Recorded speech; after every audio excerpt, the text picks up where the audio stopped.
are certainly the cleanest steps on Madison Avenue. That's how Mr. Day wants them kept. Good morning. Morning.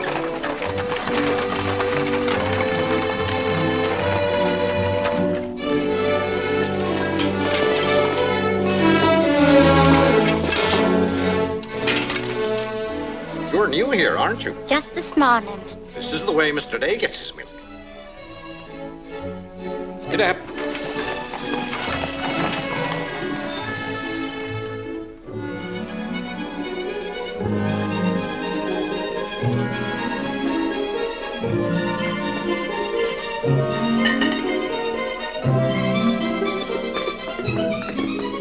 Annie, be careful of this dish. You could burn your hands. And keep the cover on till you're ready to serve them. Mr. Day likes his muffins hot. I'll do that.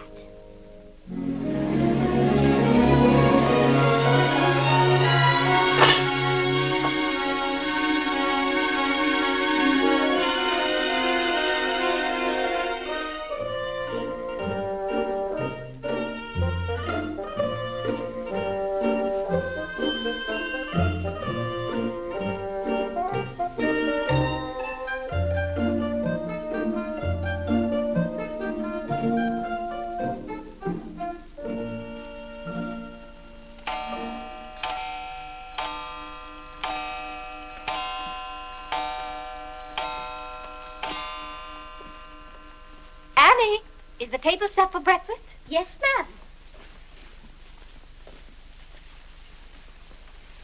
Good morning, ma'am. Good morning, Annie. How are you getting along? All right, ma'am. I hope. Now, don't be nervous just because this is your first day. Everything's going to be all right. But I do hope nothing goes wrong. Oh, no, Annie. The cream and sugar go down at this end. Oh, I thought in the center, ma'am. Everyone could reach them easier. Mr. Day sits here. Oh, excuse me. I didn't know where to place the napkins, ma'am. You can tell by the rings. The boys have their initials. C for Clarence. He sits here. J for John. Here. W for Whitney. He sits over there, next to his father. Yes, ma'am. And the one with the little dog on it is Harlan's, of course. He's the baby. This narrow, plain one is mine. And this is Mr. Day's.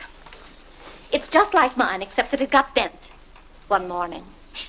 And that reminds me, Annie, always have Mr. Day's coffee piping hot. Yes, ma'am. And whenever Mr. Day speaks to you, just say yes, sir. Don't be nervous. You'll get used to him. Yes, ma'am. Oh, that beautiful rubber plant.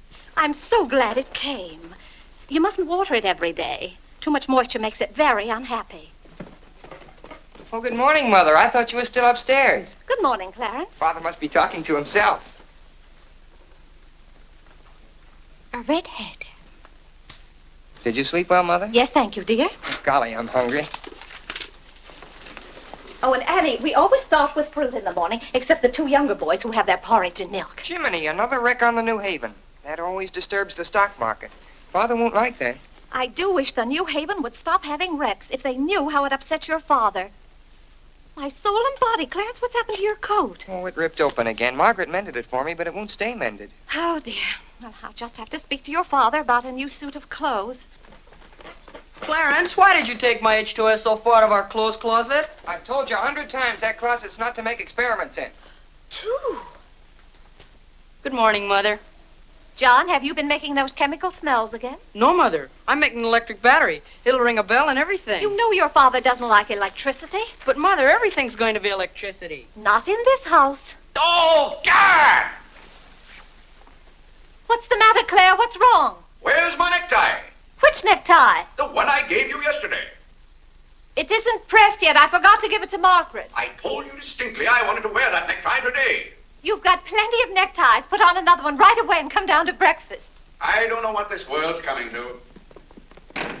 Mother, may I have my breakfast early? I'm going to play baseball. 3. Whitney, before you leave the house, you have to study your catechism. But, Mother, they're going to let me pitch today. Good morning. Who won? The Giants, 7-3. Buck Ewing hit a home run. Let me see. Boys, don't wrinkle the paper before your father sees it.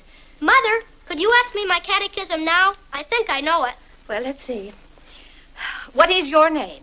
Whitney Benjamin. Who gave you your... Come and help me down, Mother. There's steps to come down, Mom. Good morning, darling. Good morning, Mother. How's your finger? It itches. Good, that's a sign it's getting better. Come along. Oh, Let's see, what was I doing? Oh, yes, the catechism. Who gave you your name? my sponsors in baptism, wherein I was made a member of Christ, the child of God, and an inheritor of the kingdom of heaven. Mother, if I hadn't been baptized, wouldn't I have any name? Not in the sight of the church. What did your sponsors then for you? They did promise and vow 3 things in my name. First, that I should renounce the devil and all his works, the pomps and vanity of this wicked world, and all the sinful lusts of the flesh. And secondly, that I believe all the articles of the Christian faith. And thirdly, that I should keep God's holy will and commandments, and walk in the same all the days of my... Good morning, boys. Good morning. Good morning. Morning, Father. Morning, Vinny. Have a good night? Yes, thank you, Claire. Good. Sit down, boys. What's that thing doing in here? Claire, that's our new rubber plant. Place for rubber plants is on the equator. Take that object out, Catherine. You're not Catherine? No, sir. Good. Never liked Catherine anyway. Thank you, Clarence. Put it somewhere else, Annie, but not too near a window. Sit down, Harlan. Thank you, dear.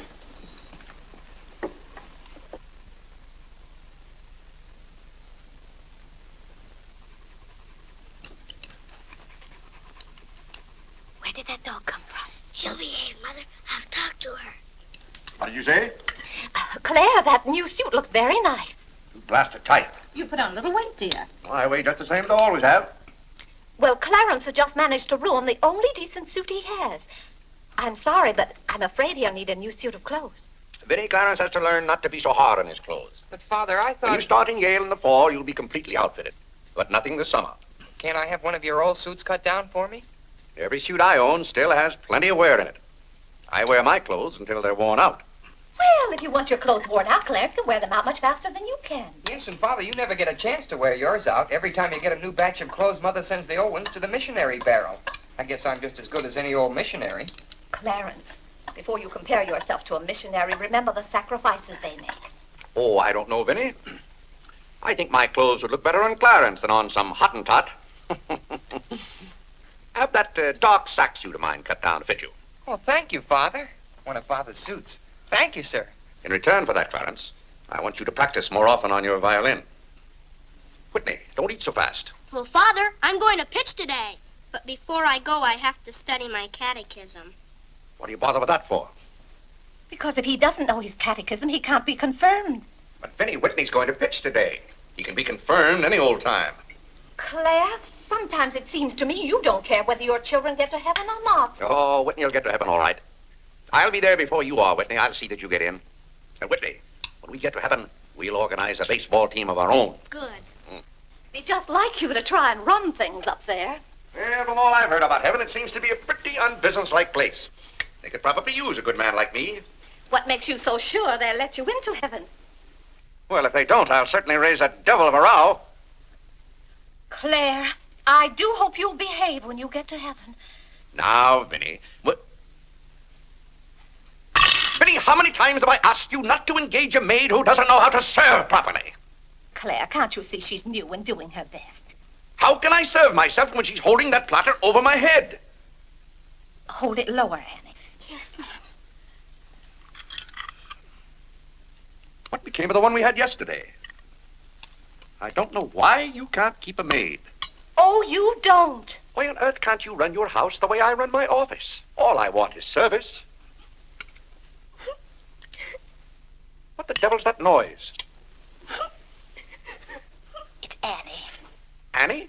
Who's Annie? The maid. I'll take it, Annie.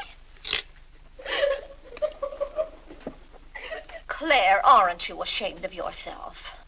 What have I done now? You made her cry speaking to her the way you did. I never said a word to her. I was addressing myself to you. I do wish you'd be more careful. It's hard enough to keep a maid, and the uniforms just fit this one. What's the matter, Claire? What's wrong?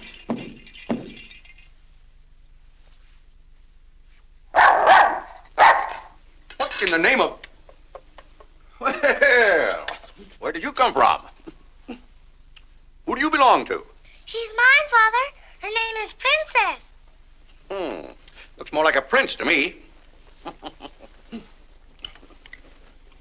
What's wanted? Margaret, this bacon's good.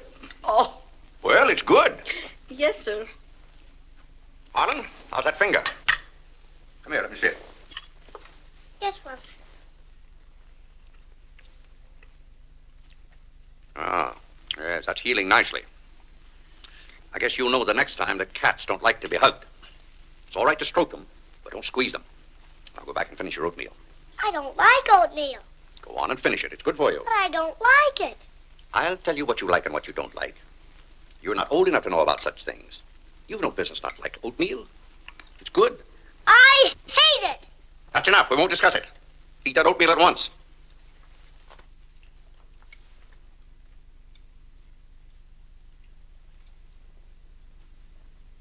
Ah.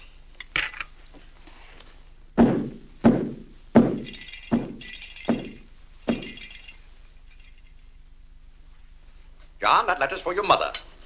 I finished my oatmeal, Father. May I be excused? Yes, Whitney, you may go. It's a good game. I will. Whitney? Yes, Mother. My catechism. Never mind this morning, darling. Run along. Thank you, Mother. What's wanted? Margaret, what is this? Coffee, sir. It is not coffee. You couldn't possibly take water and coffee beans and arrive at that. It's slops, that's what it is. Slops. Take it away. I come down to this table every morning hungry. Well, if you're hungry, Claire, why aren't you eating your breakfast? I am. Aunt Judith wants me to come up and visit her. Now, Vinny, I want no more relatives in this house. We are going to live here by ourselves, in peace and comfort. Claire, I was saying Aunt Judith wants me to visit her. Oh. Eat your oatmeal, dear. Now, what on earth is this? Dear friend Day, we are assigning you the exclusive rights to Staten Island for selling the Gem Home Pop-Up of popcorn. I think that's for me, Father. But then why isn't it addressed to Clarence Day, Jr.? Oh, it is. I wouldn't get mixed up in popcorn, Clarence. It's too indigestible. Confound it, another wreck on the New Haven. If you please, ma'am, there's $1 due on a package. It's from Lewis and Conger's. Oh, yes, those kitchen knives I ordered. Make a memorandum of that, Vinny. $1, and whatever it was for. Of course, Claire. I must have a record of what is spent running this house. I've never understood what good a record is after the money's gone.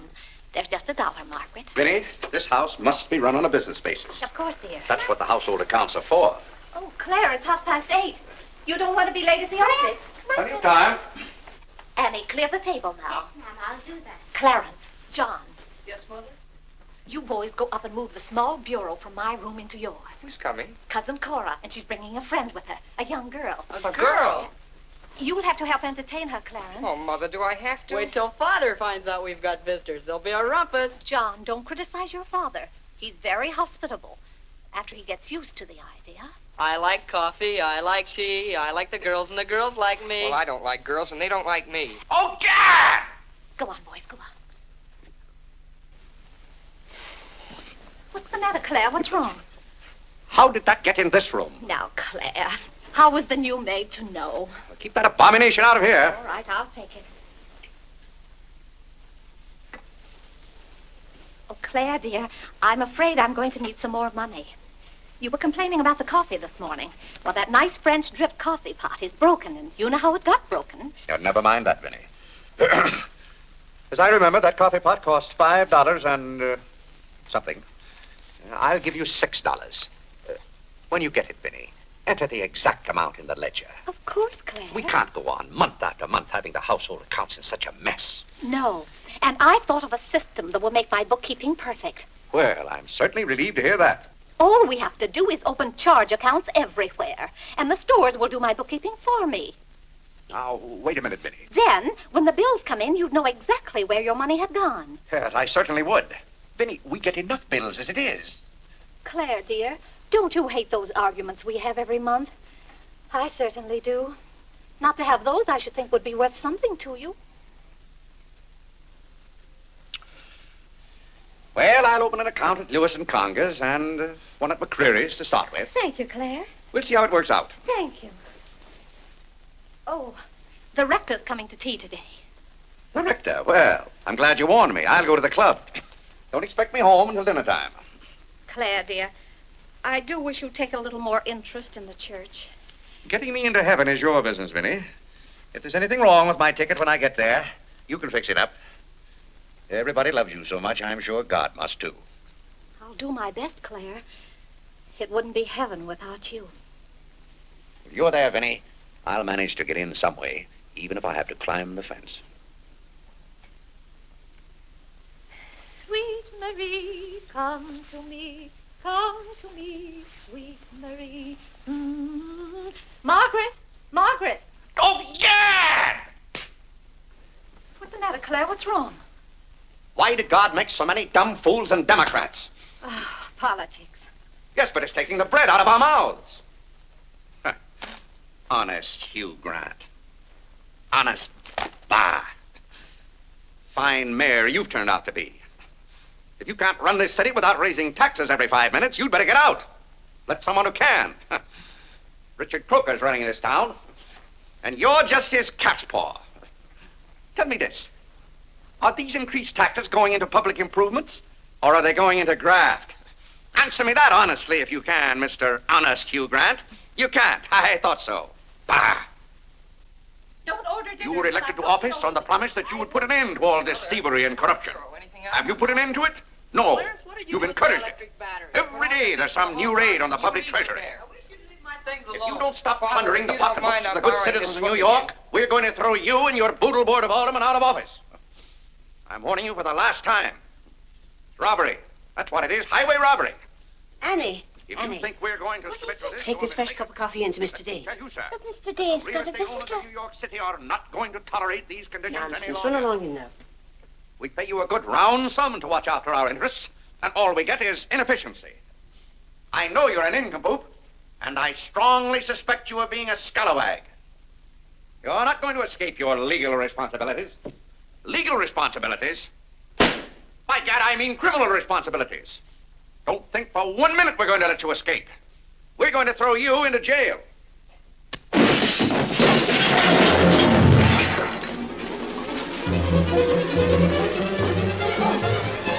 Annie, are you hurt? He can't throw me into jail. Vinny? Vinny, why can't I have quiet here in the morning? Claire, what happened? It sounded to me as though that maid dropped a whole tray of dishes. Yes, but what did you say to her? Say to her? I haven't seen her since breakfast. I better get to the office. Oh, yes, Claire, you don't want to be late. I'll be home in plenty of time for dinner. Why don't we have chicken fricassee tonight? Well, Claire, chicken's gone up. It's 8 cents a pound.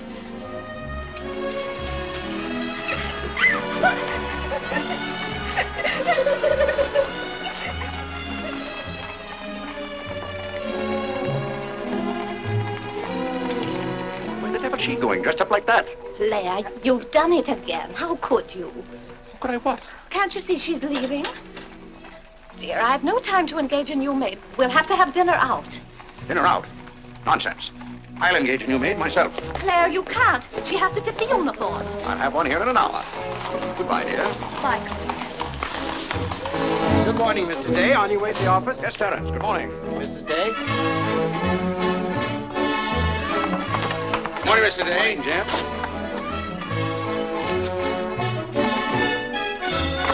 Get in.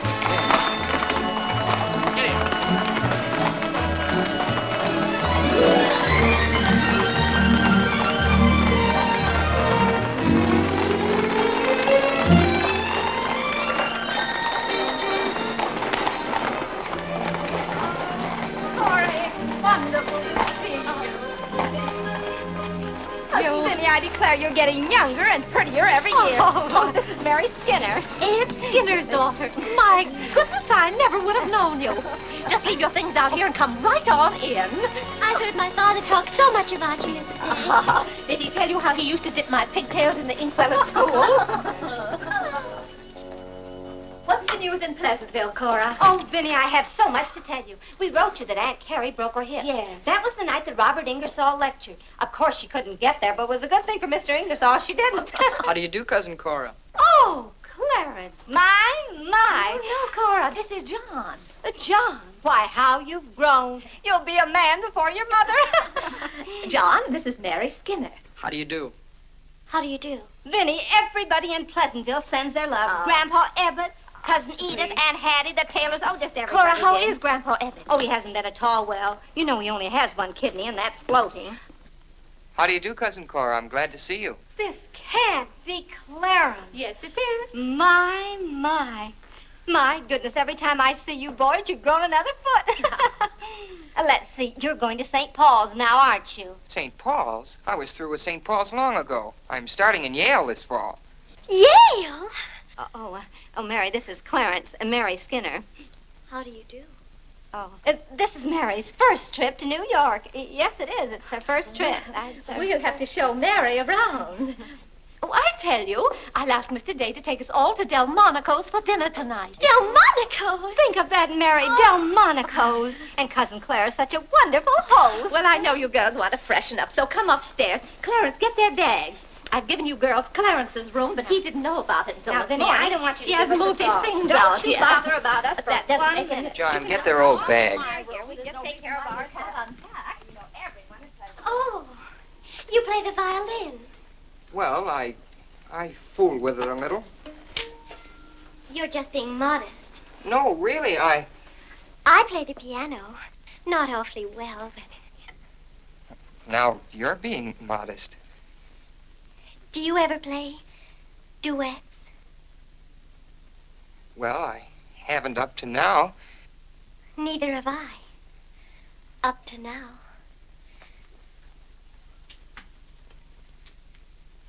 Cora didn't tell me about you. I never met a Yale man before.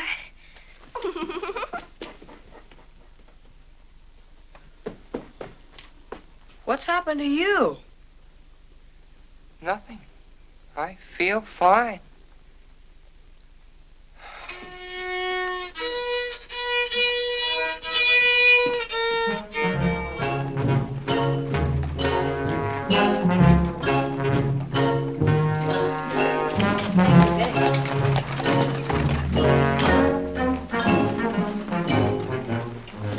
Where do you keep them? Do you wish a domestic servant? Where do you keep them? I will take your name and address. Confound it, I'm late at the office now. If you will give me the details as to what kind of person you require. I'm asking you where you keep them. Why, the girls are in there, but clients are not allowed in that room. If you will tell me the kind of a position you wish to have filled, I will be very glad to...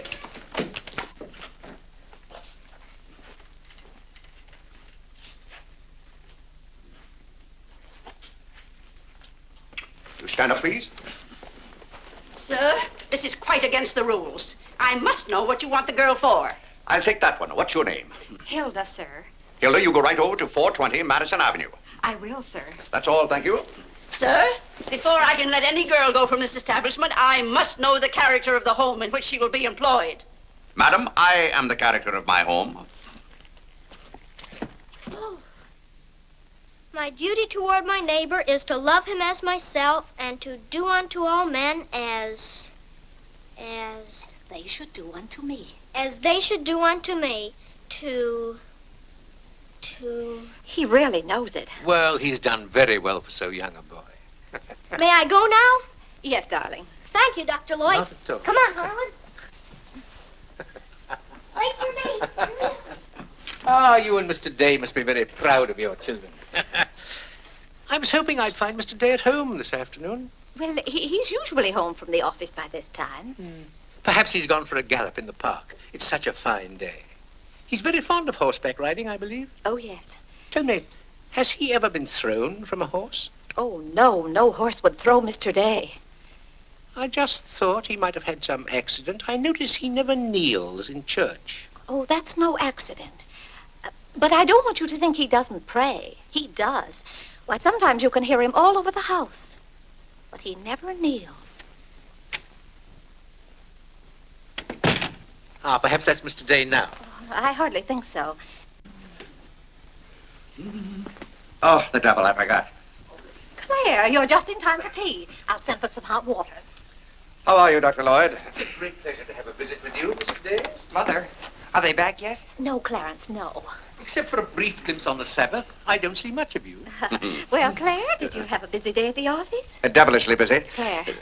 A very busy day. Tired out.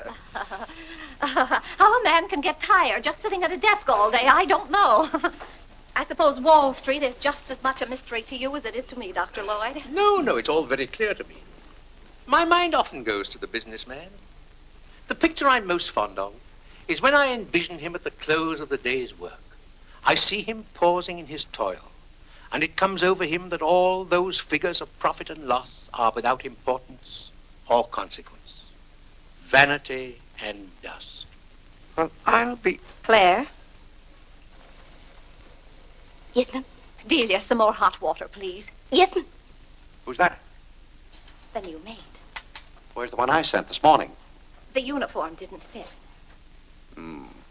I like the one I picked out better. Claire, Dr. Lloyd wants to tell us about the plans for the new edifice. The new what? The new church. You knew we were planning to build a new church. Of course, we're going to have to raise a large sum of money. Well, personally, I'm against the church hopping, skipping, and jumping all over the town. So any contribution I make will have to be a small one. The amount everyone is to subscribe has already been decided. Who decided it? After considerable thought, we voted that our supporting members should each contribute a sum equal to the cost of their pew. I paid $5,000 for my pew. Yes, Claire, that makes our contribution $5,000. That's robbery. Do you know what that pew was worth today? $3,000. That's what the last one sold for. I've taken a dead loss of $2,000 on that pew already. Frank Baggs sold me that pew when the market was at its peak. He knew when to get out. And I'm warning you, Vinny, if the market ever goes up, I'm going to unload that pew. Clarence Day, how can you speak of the temple of the Lord as though it was something to be bought and sold on Wall Street? Now, Mrs. Day, your husband is a practical man. We've had to be practical about the new church. We have all the facts and figures. Oh? What's the property worth where we are now? Oh, let's see. Is it $40,000? I know the figure has a 4 in it. What's the new piece of property going to cost you? I think the figure I heard mentioned was $85,000. Or was it $185,000? Dr. Lloyd, you preach that someday we'll all have to answer to God. We shall indeed. Well, I hope God doesn't ask you any questions with figures in them. Mrs. Day is in the living room. Thank you. It's Cousin Cora. She's passing through town. Oh. Well. Oh, hello. Hello. Hello. Thank you for helping me. Come, Mary. Oh, Vinny, what a day. We've been in every shop in town. Why, Cousin Claire. Cora! My. You're as welcome as the flowers in May. This is Mary Skinner, Mr. Day. How do you do? I've been telling Mary all about you. She's been dying to meet you. Well. Dr. Lloyd, I want you to meet my favorite cousin, Miss Cartwright. How do you do? And this is Mary Skinner. Miss Skinner, Dr. Lloyd. How do you do? How do you do? This seems to be a family reunion. I'll just run along. Goodbye, Dr. Lloyd. Goodbye, Miss Cartwright. Goodbye. Goodbye. Clarence, you haven't said how do you do to Dr. Lloyd. Goodbye, Dr. Lloyd. Goodbye, everybody. I'll go to the door with you, Dr. Thank Lloyd. you, and thank you so much for the tea. Those muffins were delicious. And Who did you say this pretty little girl is? She's Ed Skinner's daughter. This is Mary's first trip to New York. Oh, sit down. Have some tea. We had tea downtown. Oh, never mind then. Delia. Delia, sit down. Even if you have had tea, you can stay and visit for a while. As a matter of fact, why don't you both stay to dinner? That's all arranged, Claire. Cora and Mary are going to have dinner with us. Fine. Of course, you'll just have to take potluck. Well, I'd hardly call it pot. Claire, did you know the girls are going to visit Aunt Judith in Springfield for a whole month? Fine. Now, how long are you going to be in New York, Cora? All week. Splendid. We'll hope to see something of you. Well, you certainly will. Cora, did you find anything you wanted in the shop? Oh, I can't wait to show you. Oh, but I'm afraid some of these packages can't be opened in front of Cousin Claire. Shall I leave the room?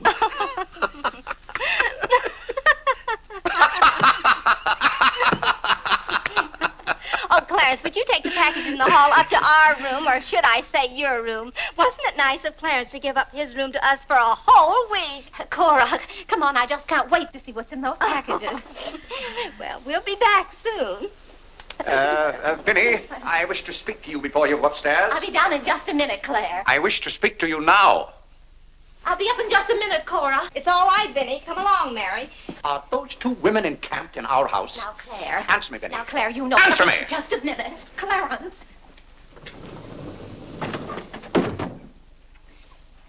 Now, Claire, you know you've always been fond of Cora. What has that to do with her planking herself down in my house and bringing hordes of strangers with her? How can you call that sweet little girl a horde of strangers? Why don't they go to a hotel? New York is full of hotels built for the express purpose of housing such nuisances. Claire, two girls alone in a hotel? Why, who knows what might happen to them? All right, then put them on the first train. They want to roam with the gypsies? Lend them a hand. Keep them roaming. But, Claire, they're just staying in that little room of Clarence's. The trouble is they don't stay there. They stay in the bathroom. Every time I want to take my bath, it's full of giggling females, washing their hair. I tell you, I won't have it.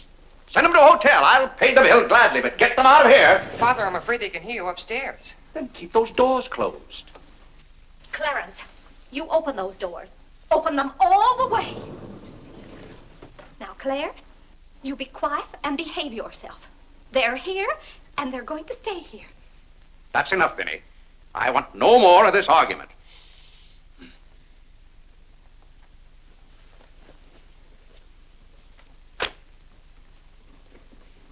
Oh, what I don't understand is why this swarm of locusts always descends on us without any warning. Oh, thunder.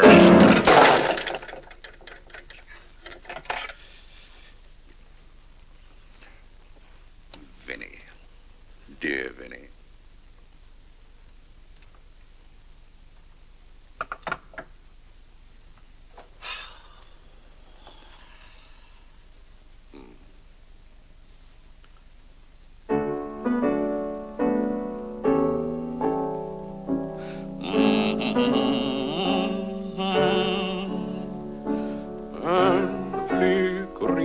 Shadows softly come and go.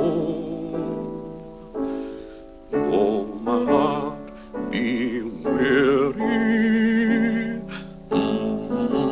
Father, may I go along with the rest of you to Delmonico's? What's that, Delmonico's? You're taking Mother, Cousin Cora, and Miss Skinner to Delmonico's for dinner tonight. Oh, Gad! I won't have it. I won't have it. I will not have my life arranged for me. I bought this house for my own comfort. I will not submit myself to this indignity. Now, Claire, what's the matter? I won't stand it. By heaven, I won't stand it. Clarence. Do I understand that I am not permitted to have dinner in my own home? Oh, Claire, a little change will do you good.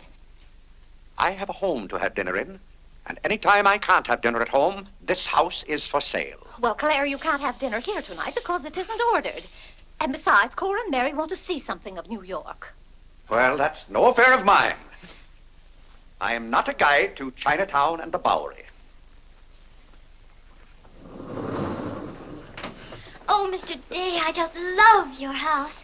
I could live here forever.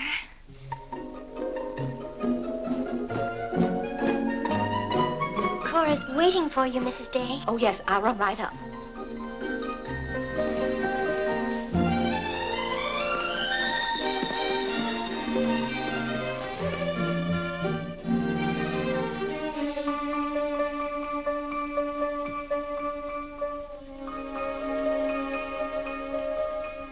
I'm glad you like our house, Miss Skinner. I like it very much, Mr. Day. Praise from a stranger is approbation indeed. At home, our living room is green. I like green. I like green, too. Red's my favorite color. It's an interesting thing about colors. Red's a nice color in a house, too, but outside, too much red would be bad. I mean, for instance, if all the trees and the grass were red. Outside, green's the best color. That's right. I never thought of it that way. But when you do think of it, it's quite a thought. I bet you make your mark at Yale. Oh. My mother wants me to go to college. Do you believe in girls going to college? I guess it's all right if they want to waste that much time. Before they get married, I mean. I'm glad you're fond of music, Mr. Day. Oh, hello. Look, a new youth companion. John enjoys the youth's companion. John. Won't you sit down? Oh, thank you. It tells all about connecting batteries in series. John, Miss Skinner and I were talking. Oh, that's all right. You won't bother me. Jiminy, there's where I made my mistake. I didn't mix enough blue vitriol with it.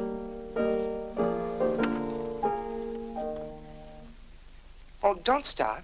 Can you play that? I'm afraid not. Can you play Sweet Genevieve? That's my favorite. Not without my music. Hymns are nice, don't you think? I like this one.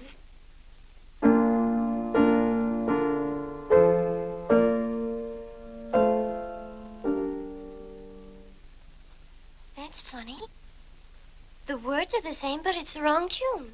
Oh, it can't be the wrong tune. We sing it exactly that way in church. We don't sing it that way in the Methodist church. You see, we're Methodists. Oh, that's too bad. Oh, I don't mean it's too bad that you're a Methodist. Anybody's got a right to be anything they want, but what I mean is, we're Episcopalians. Yes, I know. Anyway, the words are the same. Shall we begin?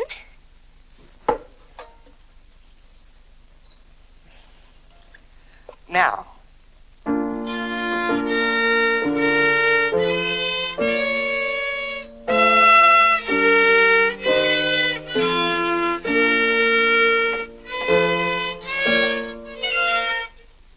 Oh, dear. Well, what's wrong? Shall we try again?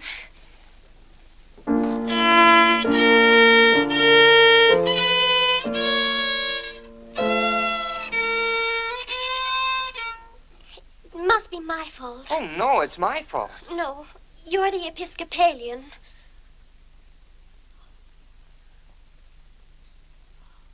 I just remembered something. My father was an Episcopalian. He was baptized an Episcopalian. He was an Episcopalian right up to the time he married my mother.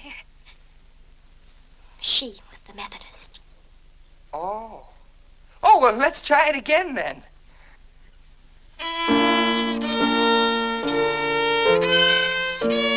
Well, Clarence, if you're going to Delmonico's with us, you'd better get dressed. Am I going to? Jiminy! Thank you, Father. Be ready in just a minute, Mother.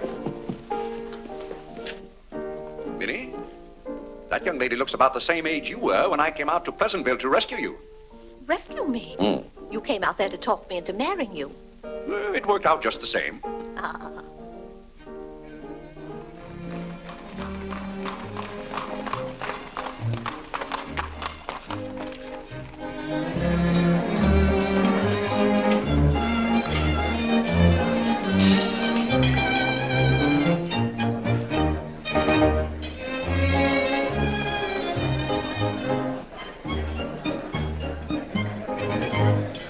L'addition, François. Oui, monsieur, tout de suite.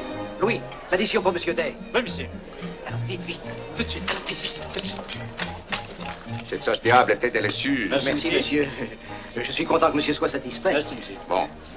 French. Oui. No cooking like the French. Claire, it was so nice of you to invite Cora and Mary here their first night. It's been a pleasure. Mr. Day, have you always been an Episcopalian? I've always gone to the Episcopal Church, yes. But you weren't baptized a Methodist or anything, were you? You were baptized an Episcopalian? Come to think of it, I don't believe I was ever baptized at all. Claire, that's not very funny, joking about a subject like that. I'm not joking. I remember now, I never was baptized. Claire, that's ridiculous. Everybody's baptized. What? I'm not. No one would keep a little baby from being baptized. You know, father and mother, free thinkers, both of them. They felt their children should decide those things for themselves. But Claire... I remember when I was 10 or 12 years old, Mother said I ought to give some thought to it, but I never got around to having it done to me. Claire, do you know what you're saying? Yes, I'm saying I've never been baptized. Then something's got to be done about it right away. Now, Freddy, don't get excited over nothing. Why haven't you ever told me? Well, what difference does it make? I've never heard of anyone who wasn't baptized. even the savages in darkest Africa. Well, it's all right for savages and children. But if an oversight was made in my case, it's too late to correct it now.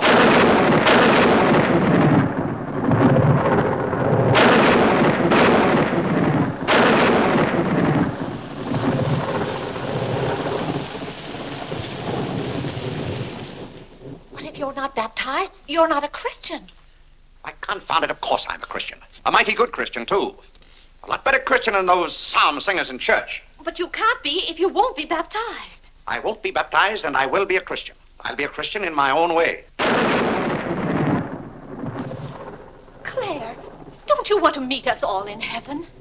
Of course, and I'm going to. But you can't go to heaven if you're not baptized. Ah, that's a lot of falderall. Clarence Day, don't you blaspheme like that. You're coming to church with me before you go to the office in the morning and be baptized then and there. Benny, don't be ridiculous. If you think I'm going to stand there and let Dr. Lloyd splash water on me at my age, you're mistaken. No, I'm sleepy. Good night, Vinny.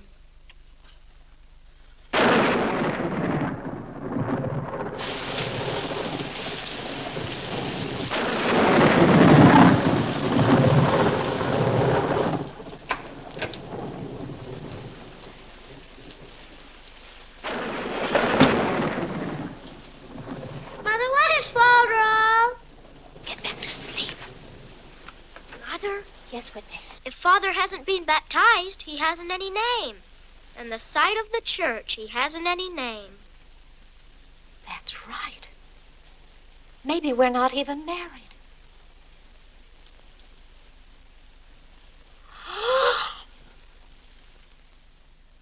We, thine unworthy servants, do give thee most humble and hearty thanks for all thy goodness and loving kindness to us and to all men. We bless thee for our creation, preservation, and all the blessings of this life. But above all, for thine inestimable love in the redemption of the world by our Lord Jesus Christ. For the means of grace, for the hope of glory. And we beseech thee, give us that due sense of all thy mercies, that our hearts may be unfeignedly thankful, and that we show forth thy praise, not only with our lips, but with our tongue, by giving up ourselves to thy service, and by walking before thee in holiness and sanctity all our days. Through Jesus Christ our Lord, to whom, with thee, and the Holy Ghost, be all honor and glory, world without end. Amen. Amen. The grace of our Lord Jesus Christ, and the love of God, and the fellowship of the Holy Ghost be with us all evermore. Amen. Amen.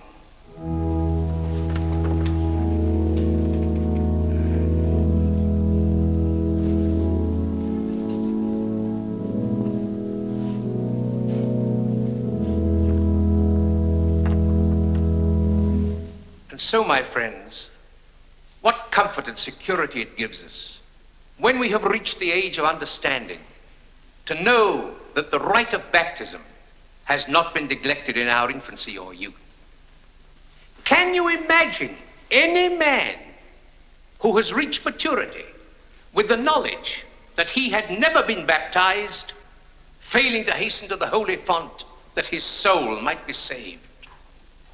As it says in the baptismal office, except a man be born of water and of the Spirit, he cannot enter into the kingdom of God.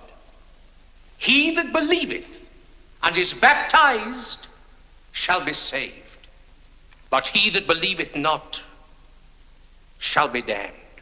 What's that fellow up to? He can't be. Which also showeth us the great benefit we reap thereby. Father, shh. He that is baptized showeth great benefit. Tell Father. But he that believeth not, Father, cannot enter into the kingdom of God. Father says, shh. For the promise is to you and to your children. Doubt ye not, therefore, but earnestly believe.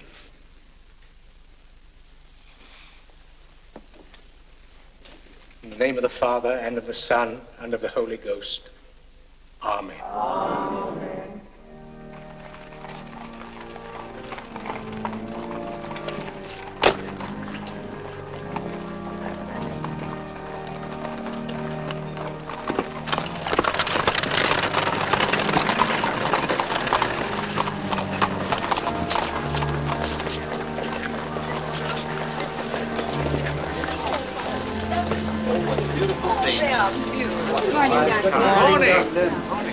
This is William Tyler Wickersham. And this is Wilhelmina Eugenia Wickersham.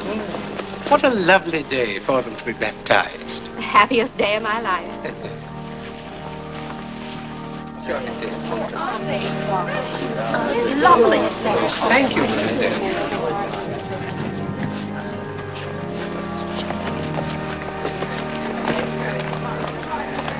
Claire, you know I didn't ask Dr. Lloyd to do that. You must have said something. Well, I had to find out from him if we were really married.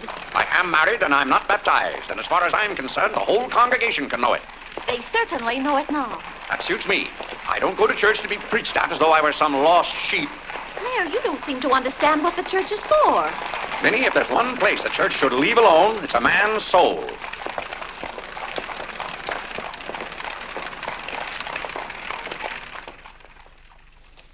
Well, he's going to be baptized, Cora. You mark my word. I just couldn't go to heaven without Claire. Why, I get lonesome for him even when I go to Ohio. It's awfully hard on a woman to love a man like Claire so much. Oh, men are so aggravating. They take everything for granted. They certainly do. You know, I don't believe Claire has come right out and told me he loves me since we've been married. Of course, I know he does because I keep reminding him of it. You have to keep reminding them, Cora. Minnie, the table isn't set for dinner yet. I'll be back in a minute, Cora. We're having it after Cora and Mary go to the train. Their cab's coming at 1 o'clock. Cab? The horse cars go right past the door. But, Claire, they have those heavy bags. Cabs are a waste of money. Well, if dinner's going to be delayed, I'll work on this month's bills. Where are they? Now, Claire, it isn't fair to go over the household accounts when you're hungry. Vinny, where are those bills? They're in the library on your desk. I didn't know dinner was going to be late. No one ever tells me anything in this house. Back home, I ride all the time. I love horses. The horse is my favorite animal. Well, goodness, where have you two been? Clarence wanted to show me his grandfather's house. You'll have to hurry and finish your packing. It won't take me long. Can I help you pack? Clarence! Clarence? Why did you kneel in church today? I just couldn't. If it's because your father doesn't kneel, you must remember he wasn't brought up to kneel in church. But you were. Has it anything to do with Mary? I know she's a Methodist. Oh, no, Mother. Methodists kneel. Mary told me. They don't get up and down so much, but they stay down longer. Clarence, you want to kneel, don't you? Oh, yes, I wanted to kneel today. I tried. You saw me try, but I just couldn't. Is that suit of your father's too tight for you? No, it's not too tight. Well, what is it? Mother, very peculiar things have happened to me since I started to wear this suit.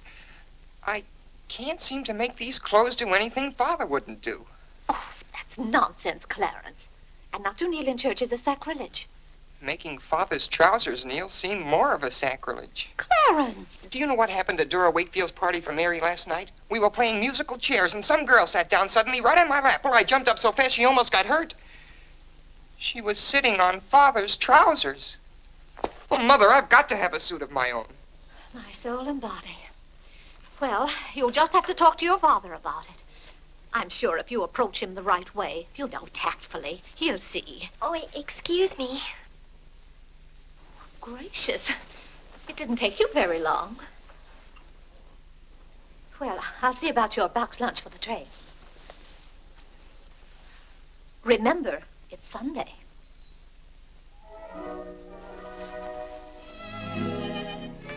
I was hoping we could have a few minutes together before you left. Cora had so much to do, I wanted to get out of her way. Well, didn't you want to see me? I did want to tell you how much I've enjoyed our friendship. Oh, hello. Mother told us to sit in the living room till dinner's ready. Now Not on the best sofa. Hello. Have you ever been out on our porch? Oh, yes. Well, let me show it to you. It's awfully hard to grow up in a family with children. My, I've never known a week to pass so quickly. Why, Yes? Yes? You're going to write me when you get to Springfield, aren't you? Of course. If you write me first. But you'll have something to write about, your trip and Aunt Judith and how things are in Springfield. You write me as soon as you get there. Maybe I'll be too busy. Maybe I won't have time. Well, you find the time. Let's not have any nonsense about that. You'll write me first and you'll do it right away, the first day. How do you know I'll take orders from you? Well, I'll show you. Give me your hand. Why should I? Give me your hand, confound it. What do you want with my hand? I just wanted it. What are you thinking about? I was just thinking. About what? I was hoping you'd write me first, because that would mean you liked me. Well, what's my writing first got to do with liking you? You do like me then. Of course I do. I like you better than any girl I ever met. But you don't like me well enough to write first. Well, I don't see how one thing's got anything to do with the other. But a girl can't write first because she's a girl. Well, that's nonsense. If a girl has something to write about and a fellow hasn't, there's no reason why she shouldn't write first. You know, the first few days I was here, you'd do anything for me. And then you changed. You used to be a lot of fun. Then all of a sudden you turned into an old sober sides. Why, you even dress like an old sober sides. What's the matter? I just happened to remember something. What? Oh, I know. It's because this is the last time we'll be together. Mary, please. But, Clarence, we'll see each other in a month when I come back. Oh, Clarence, please write me first, because that'll show me how much you like me. Please. I'll show you how much I like you. Get up, get up! Oh, Mary, don't do that. Please don't do that. Now you'll think I'm just a bold and forward girl. Oh, no, it's not that. Was it because it's Sunday? No, it'd be the same any day. Oh! You just didn't want me sitting on your lap. Oh, it was nice of you to do it. It was nice of me, so you told me to get up. You just couldn't bear to have me sit there. Well, you needn't write me first. You needn't write me any letters at all, because I'll tear them up without opening them. I never want to see you again. Oh, Mary, listen to me. Mary, please. Oh, Mary.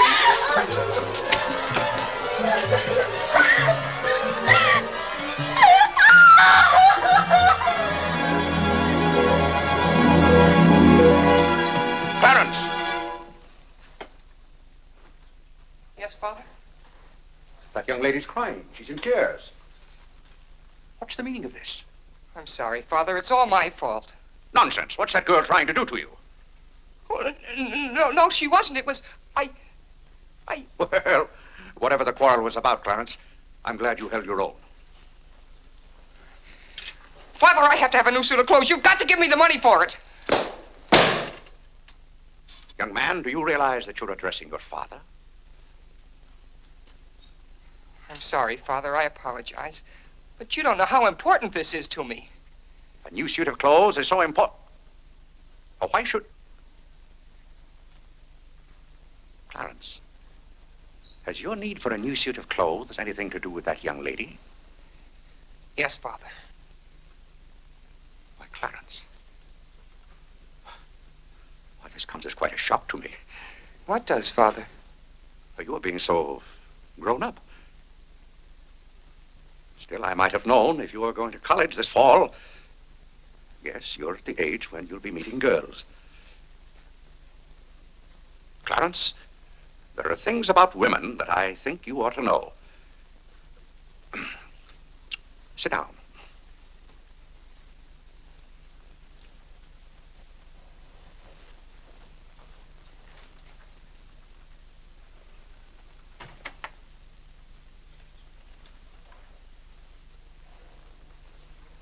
Yes, I think it's better for you to hear this from me than to have to learn it for yourself. Clarence, women aren't the angels that you think they are. Well, now, first let me explain this to you. You see, Clarence, we men have to run this world, and it's not an easy job. It takes work, and it takes thinking. A man has to reason things out. Now, you take a woman. A woman thinks... No, I'm wrong right there. A woman doesn't think at all. She gets stirred up. And she gets stirred up over the most confounded things. Now, I love my wife just as much as any man, but that doesn't mean that I should stand for a lot of falderall. By gad, I won't stand for it. Stand for what, Father? That's the one thing I shall not submit myself to. Clarence, if a man thinks a certain thing is wrong, he shouldn't do it. If he thinks it's right, he should do it. Now, that has nothing to do with whether he loves his wife or not. Who says it has, Father? They do. Who, sir? Women. They get stirred up. And then they try to get you stirred up, too. But don't you let them do it, Clarence. Don't you let them do it. Now, if you can keep reason and logic in the argument, well, a man can hold his own, of course. But if they can switch you, pretty soon the argument's about whether you love them or not. I swear I don't know how they do it. But don't you let them, Clarence. Don't you let them. I see what you mean so far, Father. If you don't watch yourself, love can make you do a lot of things you don't want to do. Exactly. But if you do watch out and know just how to handle women, then you'll be all right.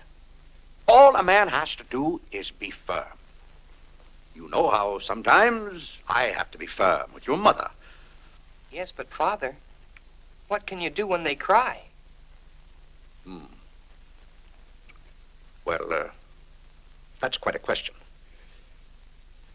You just have to make them understand that what you're doing is for their good. I see. Now, Clarence, you know all about women.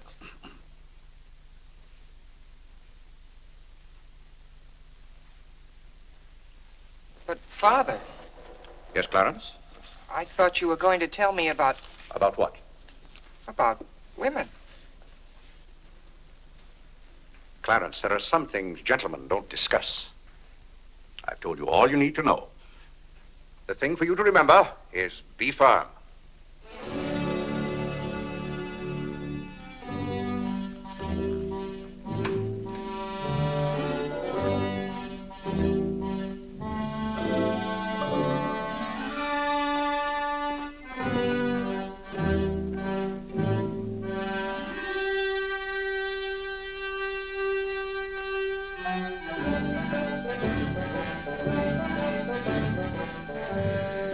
Mary, when you get to Springfield, the very first thing you...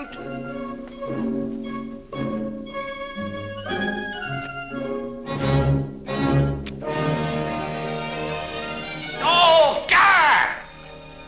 What's the matter, Claire? What's wrong? Sit down, Vinny. Oh, Claire, Cora and Mary are leaving any moment Sit down. now. Vinny, you know I like to live well, and I want my family to live well. But this house must be run on a business basis. I must know how much money I'm spending and what for. For instance, if you recall, a week ago, I gave you $6 to buy a new coffee pot. Yes, because you broke the old one. You threw it right on the floor. I'm not talking about that. Now, I find here It among was my... a pity to break that nice coffee pot, Claire. It was imported from France, and that little shop has stopped selling them. But what has that They to... said the tariff wouldn't let them, and that's your fault because you're always voting to raise the tariff. The tariff protects America against cheap foreign labor. Now, this bill... The tariff does nothing but put up the prices, and that's hard on everybody, especially the farmer. Vinny, I wish to heaven you wouldn't talk about matters you don't know anything about. I do, too, know about them. Miss Gulick says that every intelligent woman should have some opinion Who, about... may I ask, is Miss Gulick? She's the current events woman I told you about, and the tickets are $1 every Tuesday. Do you mean to tell me that a pack of idle-minded females pay $1 apiece to hear another female gabble about the events of the day? Listen to me if you want to know anything about the events of the day. But you get so excited, Claire. And besides, Miss Gulick says that our president, whom you're always belittling, prays to God for guidance. Vinny, what happened to that $6? What $6? I gave you $6 to buy a new coffee pot. Now I find that you apparently got one at Lewis and Conger's and charged it. Here's the bill. One coffee pot, $5. So you owe me $1 and you can hand it right over. I'll do nothing of the kind. What did you do with that $6? Well, Claire, I can't tell you now, dear. Why didn't you ask me at the time? I give up. Wait a minute. I spent $4.50 for that new umbrella. Now we're getting somewhere. One umbrella, $4.50. And that must have been the week I paid Mrs. Tobin for 2 extra days washing. Mrs. Tobin. That's $2 more. $2. That makes $6.50, and that's another 50 cents you owe me. I don't owe you anything. What you owe me is an explanation of where my money's gone. I do the best I can to keep down expenses. You know yourself, Cousin Phoebe spends twice as much as we do. Don't talk to me about your cousin Phoebe. You talk about your own relatives enough. That's not fair, Vinny. When I talk about my relatives, I criticize them. I can't even speak of Cousin Phoebe. You can speak about all you want to. But I won't have Cousin Phoebe or anyone else dictating to me how to run my house. I didn't say a word about her dictating. Claire, you know she isn't that. You said... Well, I don't know what you said now. You never stick to the point. Now, we're going over this account book, item by item. I find here a bill for $38. I don't know what you expect of me. I tire myself out chasing up and down those stairs all day long, trying to look after your comfort, to bring up our children. I do the mending and the marketing. Now you want me to be an expert bookkeeper, too.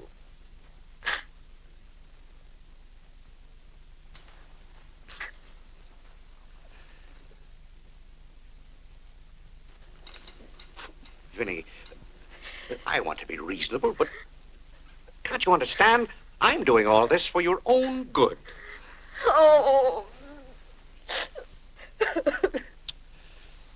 Well, I suppose I'll have to go ahead just paying the bills and hoping I've got enough money in the bank to meet them.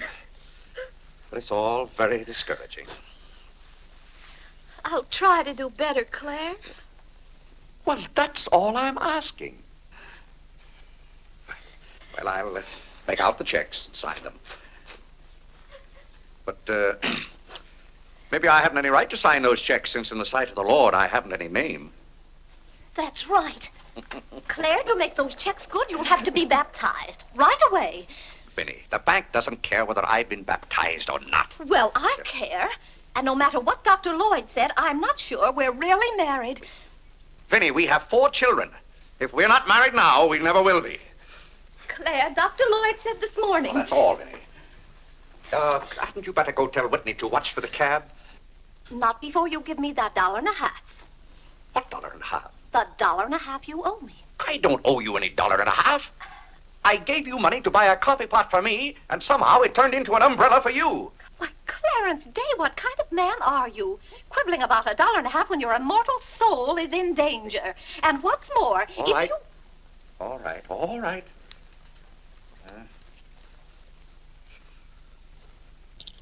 Thank you, Claire. Now the accounts are all straight again.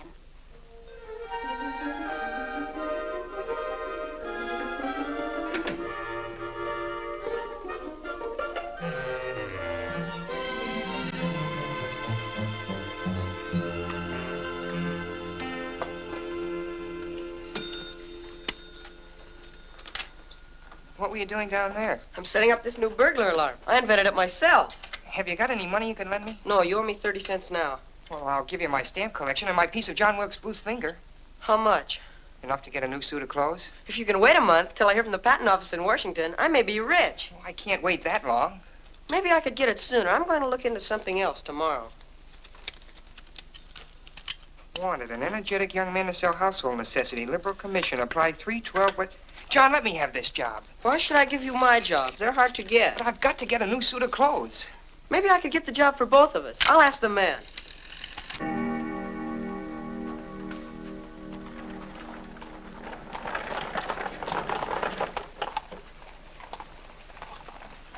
The cab's here, Father. Oh, thank you, Whitney. Vinny, Cora, the cab's here. John, go up and get their bags. Yes, sir.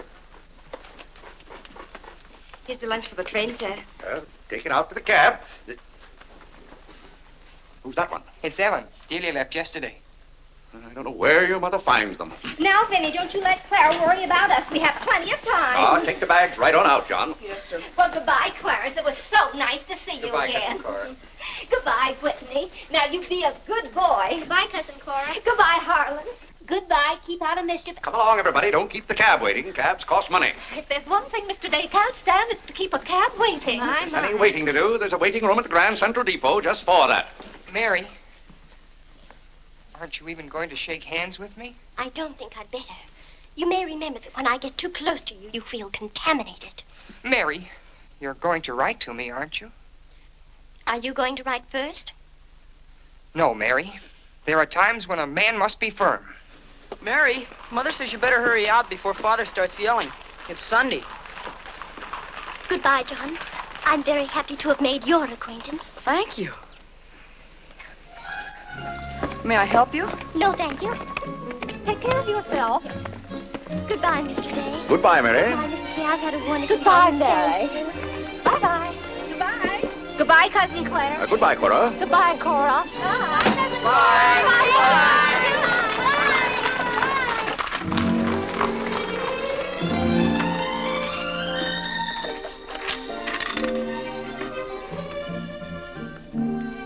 Dear Mary. My duty toward my neighbor is to love him as myself and to do to all men as I would they should do unto me. Has Father gone to the office yet? Come on, let's go over to the ball field. I've got to guard this box till John comes back.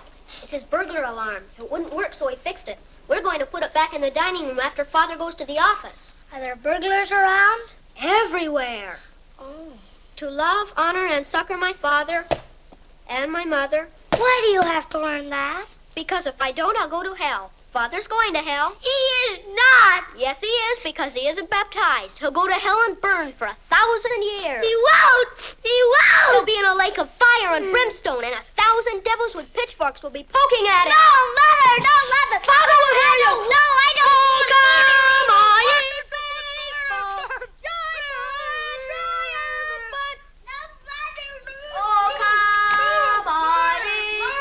That noise. Just singing, Father. You boys be quiet. You know your mother isn't feeling well. Yes, Father.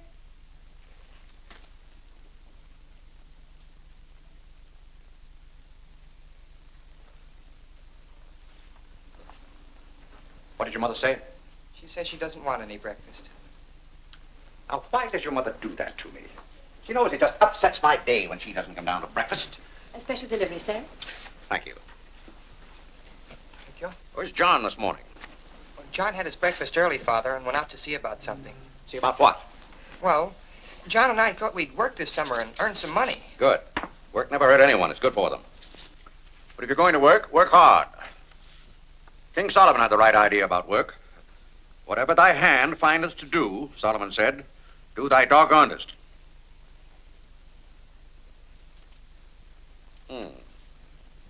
Well, I don't understand this at all. Here's a letter from some woman I never even heard of. Oh, Father. Oh, Gad! What is it, Father? This woman claims that she sat on my lap and that I didn't like it. Huh.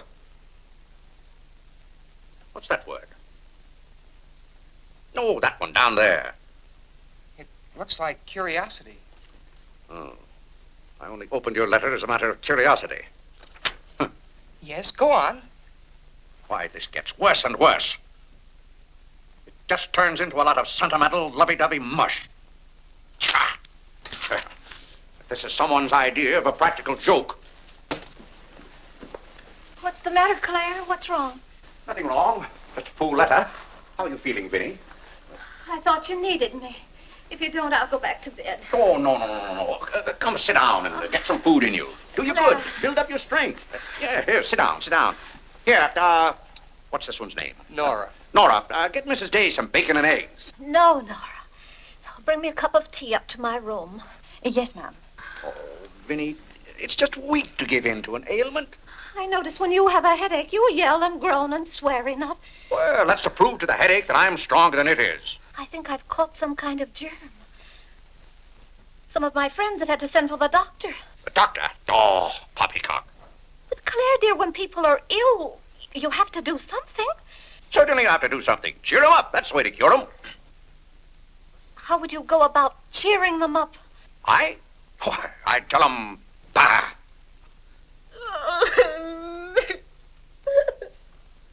What have I done now? Oh, Claire, hush up.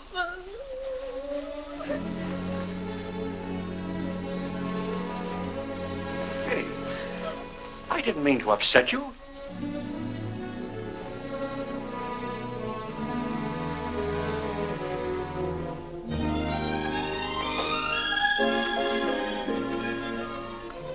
Dear Clarence.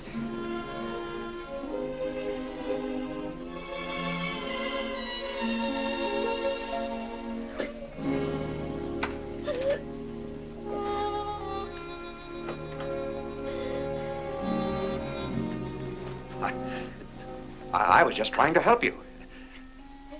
You know, when you take your bed, I have a confounded lonely time around here. So when I see you getting it into your head that you're not feeling well, I want to do something about it. But just because some of your friends have given into this, no reason why you should imagine you're ill. Claire, stop. Get out of this house and go to your office.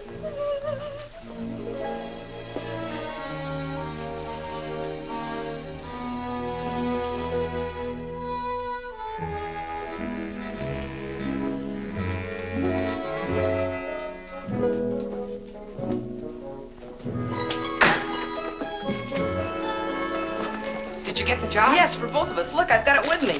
What is it? Medicine. Medicine? You took a job for us to go out and sell medicine? But it's wonderful medicine. Look what it cures. A sovereign cure for colds, coughs, catarrh, asthma, quinsy, and sore throat.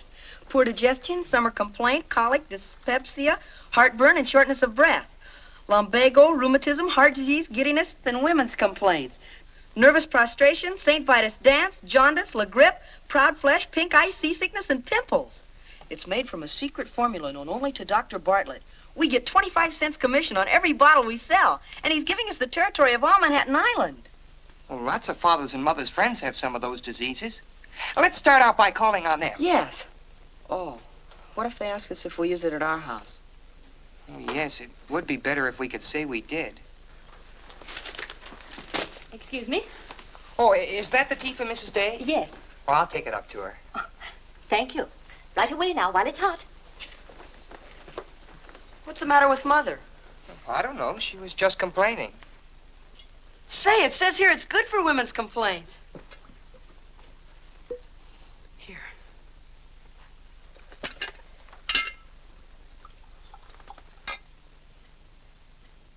Yes, sir. Chesapeake and Ohio, an 8.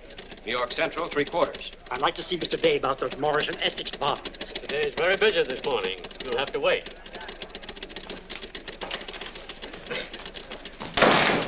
Where's Father? Well, Master Whitney, have you come to pay us a visit? Where's Father? He's busy in his office with a customer. Master Whitney!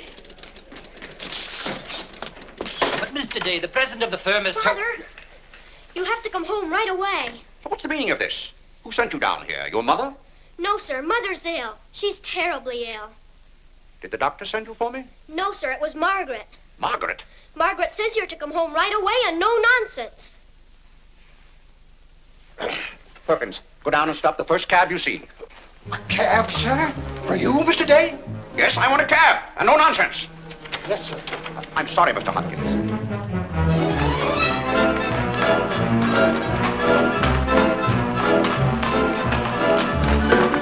Confound you, can't you go any faster?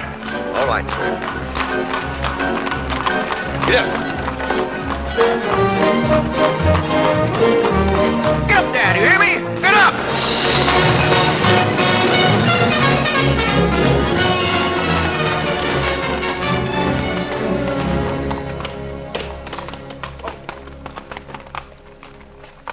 Oh, Doctor, how is Mrs. Day? She's a pretty sick woman. Oh, what's wrong with her? Well, do you know or don't you?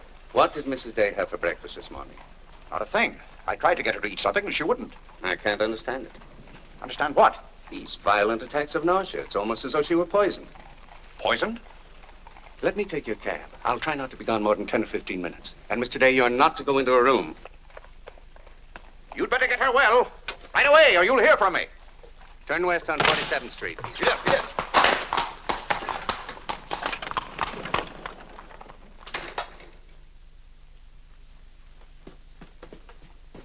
How is Mother? I don't know. Well, she better be good and sick, or Father may be mad at me for getting him up here. Especially in a cab. Has your father come? Yes, just now. Where are you going, Margaret? I have to go for the minister.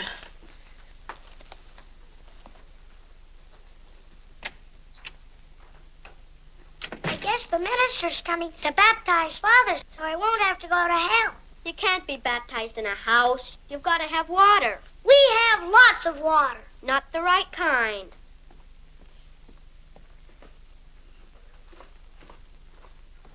Is Mother better, Father? How can I tell? She wouldn't let me in the room with her. These confounded doctors never know what's the matter with anybody.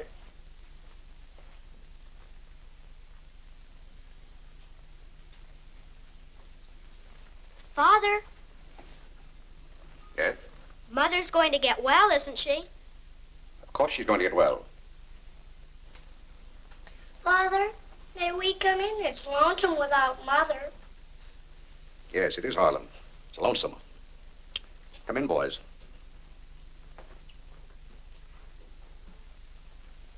What have you been doing, Harlan? Nothing. They won't let me upstairs. What about you, Whitney? I was supposed to learn the rest of my catechism. Will you hear me, Father? Yes, Whitney, I'll hear you. Start here. How many parts are there in a sacrament? 2, the outward visible sign and the inward spiritual grace. What is the outward visible sign or form in baptism? Water, wherein the person is baptized in the name of... You haven't been baptized, have you, Father? Whitney, what is the outward visible sign? Water, wherein the person... You don't know it well enough, Whitney. You'd better go and study it some more. Do you want me to read to you, Harlan? Father, are they going to put you into hell? Whitney, take Harlan with you.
What's the world coming to?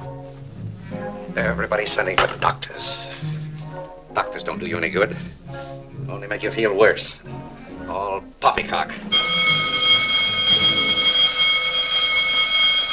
Who's ringing that bell? Stop that noise! Stop it, I say! What idiot's ringing that bell? Mr. Day. We must all be quiet. Mrs. Day is very ill. I know she's ill. Go up and see if she needs anything. And what are you doing out of the house? Send for the minister. The minister? He'll be right in. He's paying off the cab.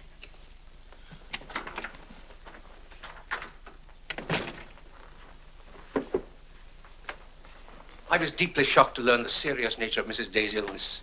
Will you take me up to her? She's resting now. She can't be disturbed. The doctor will be back in a minute. Mrs. Day has been a tower of strength in the parish. Everyone liked her so much. Yes, she was a fine woman. I wish to heaven you wouldn't talk about Mrs. Day as if she were dead.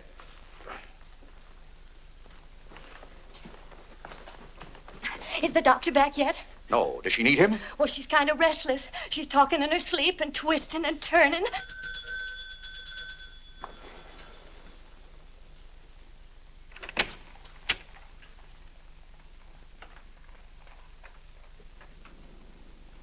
Well, Doctor, it seems to me that was a pretty long 10 minutes. See here, Mr. Day, if I'm to handle this case... How can you handle it if you're out of the house?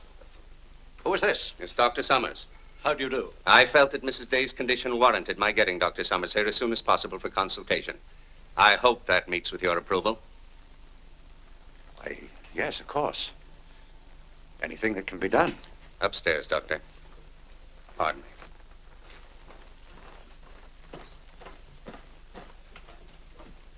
Mrs. Day is in good hands now, Mr. Day. There's nothing you and I can do at the moment to help.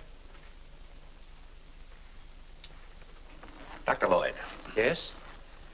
There's something that's troubling Mrs. Day's mind. Oh? I think you know what I refer to. Yes. You mean the fact that you've never been baptized? Yes, I gathered that you knew about it from your sermon last Sunday. But let's not get angry. I think something had better be done about it. Yes, Mr. Day? When the doctors get through up there, I want you to talk to Mrs. Day. I want you to tell her something. Why, I'd be glad to. You're just the man to do it. She shouldn't be upset about this. I want you to tell her that my being baptized would just be a lot of confounded nonsense. But, Mr. Day... No, she'd take your word on a thing like that. And we both must do everything we can to help her now. But the solution is so simple. It would take only your consent to be baptized. That's out of the question. And I'm surprised that a grown man like you would suggest such a thing.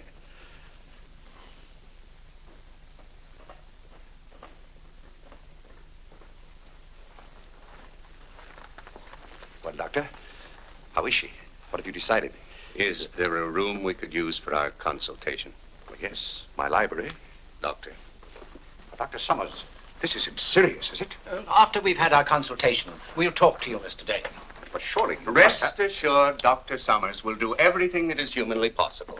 We'll try not to be long.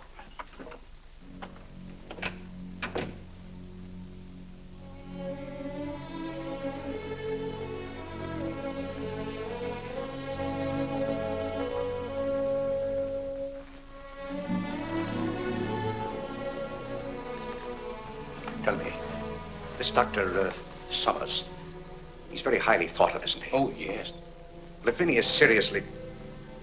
If anyone could help her, he could. Don't you think? Very fine physician.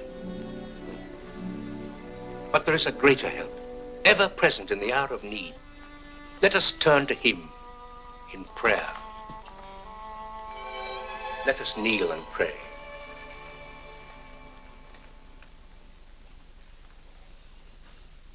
Let us kneel and pray.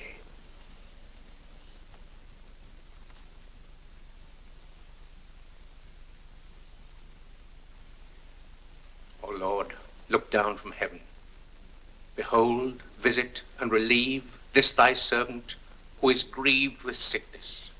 Have mercy on her, O Lord. Have mercy on this miserable sinner. Forgive her, and extend thy accustomed She's goodness. not a miserable sinner, and you know it. Oh, God! You know Vinny is not a miserable sinner. She's a fine woman. She shouldn't be made to suffer. It's got to stop, I tell you. It's got to stop. Have mercy, I say. Have mercy, I tell you. What's the matter, Claire? What's wrong? Vinny. Vinny, what are you doing down here? You shouldn't be out of bed. You get right back upstairs. I heard you call. Do you need me? Vinny, I know now how much I need you. Get well, Vinny. I'll be baptized. I promise. I'll be baptized. You will? I'll do anything. Oh, Oh, Claire. We'll go to Europe, just we two. You won't have to worry about the children or the household accounts. Or... Vinny. Don't worry, Mr. Day. She'll be all right now. Bless you for what you have done. What did I do? You promised to be baptized. I did? Oh, Gad!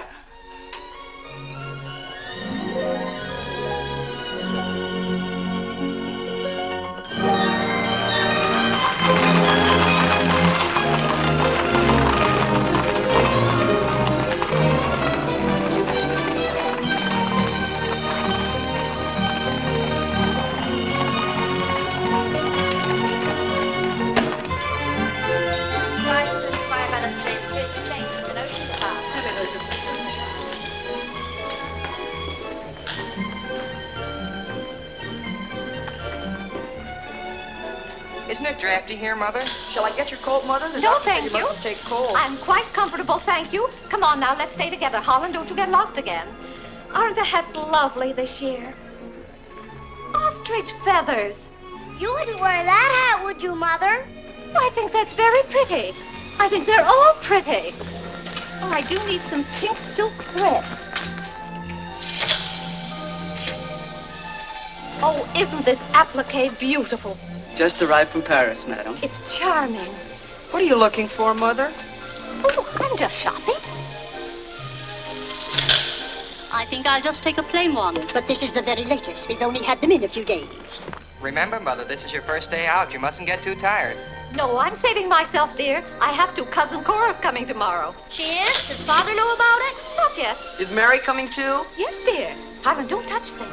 I'll bet you knew it. No, Look, I'm Mother, excited. just like Father. Not tomorrow. Yes, it is, isn't Aren't it? the sleeves a little long? Exactly Fits well like across the yours. shoulders. Come on now, Harlan. Now take about my the hand. sleeves. Don't get lost again. Do we have any more of this material? Yes, we do. Store, Thank don't you. like you to touch things. This one is genuine imitation Dresden. The original design by Duryea. John, isn't this the darlingest thing? It's exactly what I've always wanted. How much is this lovely pug dog? $15, ma'am. $15? Gee whiz, Mother. We can buy a real-life bloodhound for $5. Oh, isn't he perfectly adorable? Oh, I shouldn't. I know I shouldn't. Mrs. Day. Oh, Mrs. Whitehead. How nice to see you. Are you quite recovered? Almost. This is my first day out. We've missed you at the church. You remember Mr. Morley? How do you do, Mrs. How do you do? Mr. Morley preached the Sunday Dr. Lloyd was ill. Oh, yes. I can't tell you how much I enjoyed your sermon. Even my husband enjoyed your sermon. We've just come from the board meeting of the Foreign Missions. I'm taking Mr. Morley home to lunch. I had to drop in here to pick up a purchase. I won't be a minute. Is your parish in the city? Yes, it's on the outskirts. My church is in Audubon Park. Oh, way up there. Oh, are you acquainted in Audubon Park? No, I don't believe we know a soul there.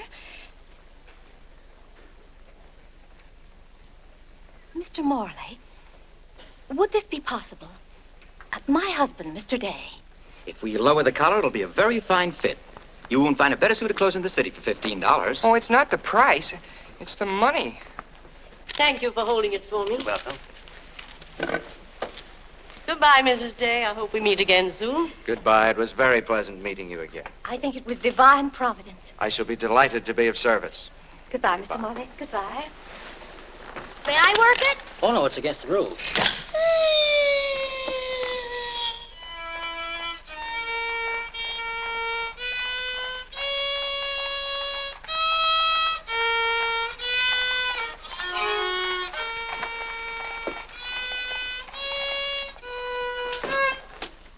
Hello.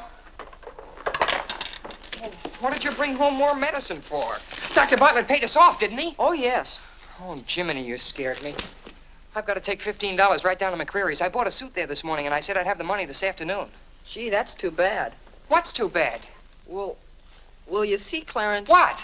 Dr. Bartlett paid us off in medicine. Oh, Gad! Well, he thanked us, too, for our services to mankind. But my suit, I've got to have it tomorrow. And besides, they're making the alterations. I've got to have $15. Maybe you could offer them 15 bottles of medicine. Oh, they wouldn't take it. McCreary's don't sell medicine. Father. Vinny, I'm home. Good afternoon, sir. How's your mother, Clarence? Oh, the ride this morning did her a lot of good. She'll be well enough to go to church with us next Sunday. Ah, fine. But, Father, Have you noticed I haven't been kneeling down in church lately? Don't let your mother catch you at it. Then I have to have a new suit of clothes right away. That doesn't make sense. I can't do anything in your clothes that you wouldn't do.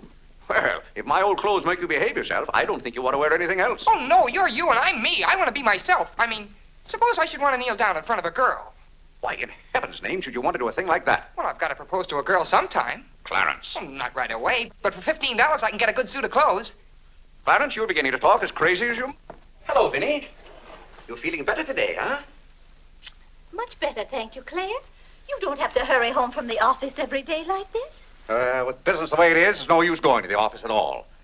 Yes, you do look better, Vinny. What did you do today? Well, I got a carriage and took the boys for a ride, and we stopped in at McCreary's. And, oh, Claire, I've the most wonderful news for you. Who do you think I met? Mr. Morley. Morley? Never heard of him. Remember that nice young minister who substituted for Dr. Lloyd one Sunday? Oh, yes. Bright young fellow. Preached a good, sensible sermon. Short one, too. Ought to be more ministers like him. Well, Claire, his parish is in Audubon Park. You know, way up above Harlem. Nobody knows you up there. You'll be perfectly safe. Safe? Vinny, what the devil are you talking about? I've gone all over everything with Mr. Morley, and he's agreed to baptize you. Oh, he has. The young whippersnapper. Very nice of him. We can go up there any morning. We don't even have to make an appointment. Who said I was going to be baptized at all? Why, Claire, you did. Now, Vinny. You gave me your promise, your sacred promise. You said I'll be baptized. I promise I'll be baptized. Well, what if I did? Claire, aren't you a man of your word? Vinny, we all thought you were dying. So naturally I said that to cheer you up. As a matter of fact, the doctor told me that's what cured you. Well, it seems to me pretty ungrateful of you to press this matter any further. My being well has nothing to do with it. You gave me your word. You gave the Lord your word. And you're going to march yourself up to Mr. Morley's church some morning before you go to the office and be christened.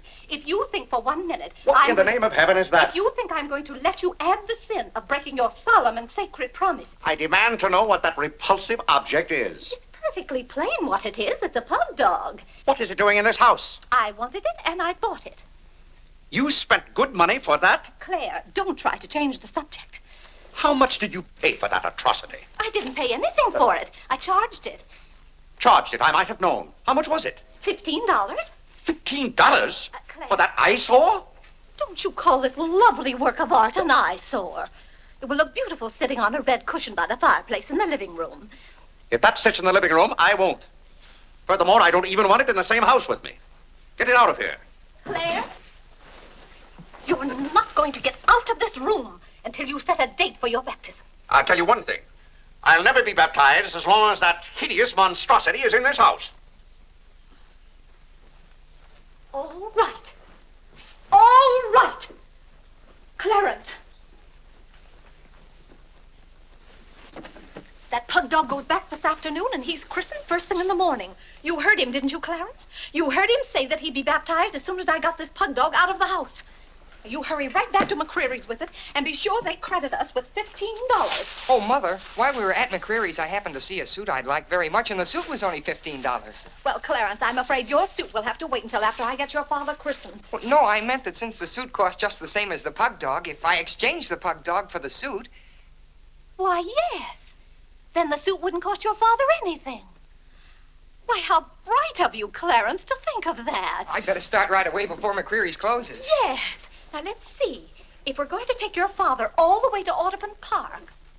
Clarence, on your way back, you stop at the livery stable and tell them to have a cab here at 8 o'clock tomorrow morning. Mother, a cab? Do you think you ought to? We can't walk all the way to Audubon Park. But you know what a cab does to Father. This is a very important occasion. All right. Get one of their best cabs, the kind they use at funerals. Well, those cost $2 an hour, and if Father gets mad... Well, if your father starts to argue in the morning, you remember. Oh, he agreed to it. We both heard him.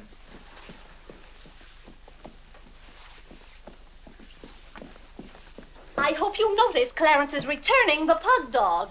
Well, that's a sign you're getting your faculties back. Don't dawdle, Clarence.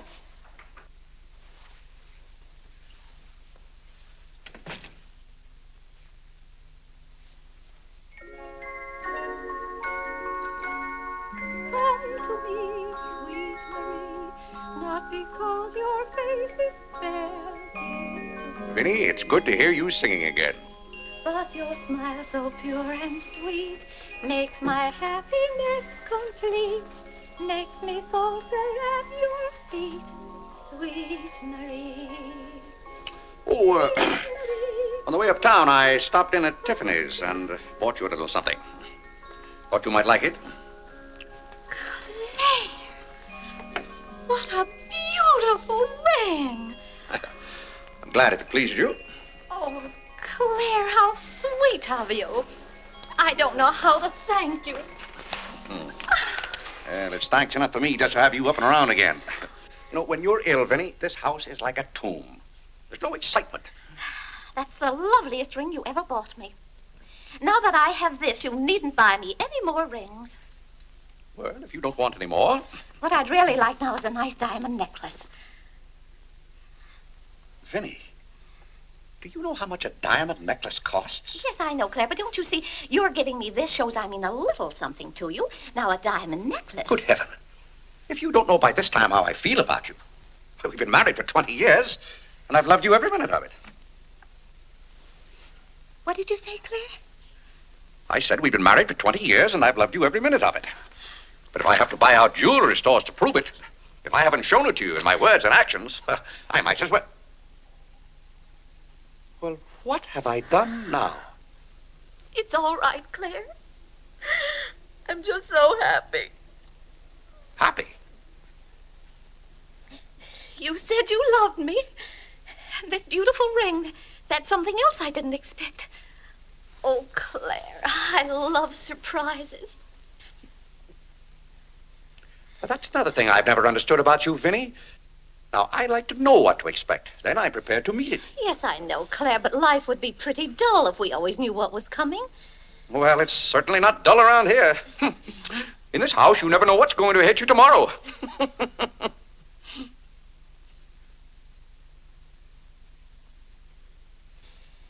Every daisy in the dell knows my secret, knows it well, and yet I dare not tell thee, sweet Marie, sweet Marie, Sweet Marie, come to me, not because your face is fair, love to see. Love to see. Every daisy in the dell knows my secret, knows it well, and yet I dare not tell, sweet Marie.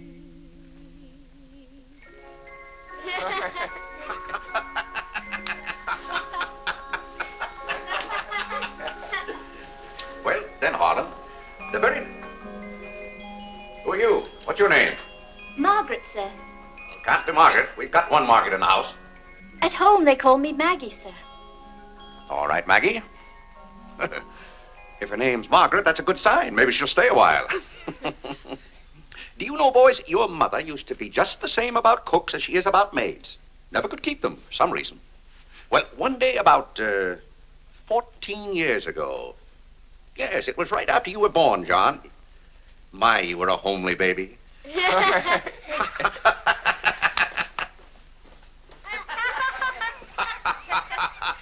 you, Margaret.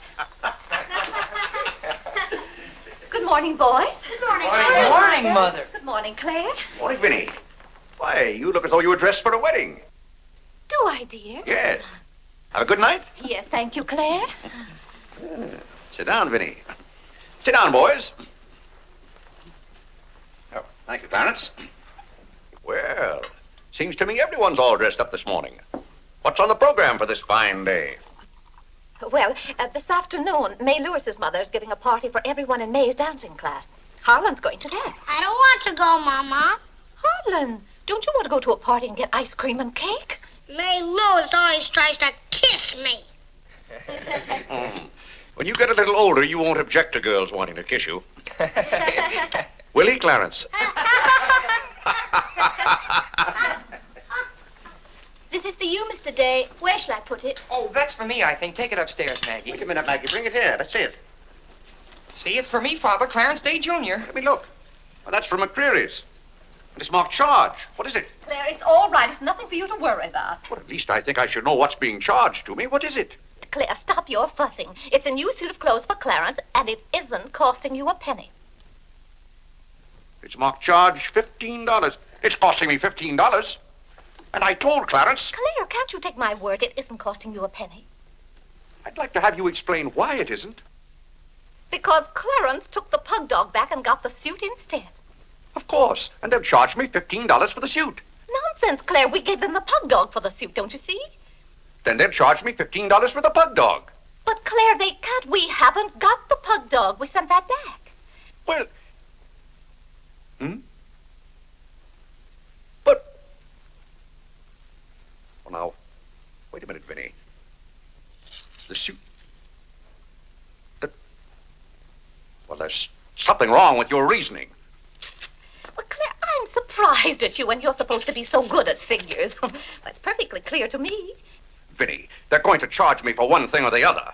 Don't you let them.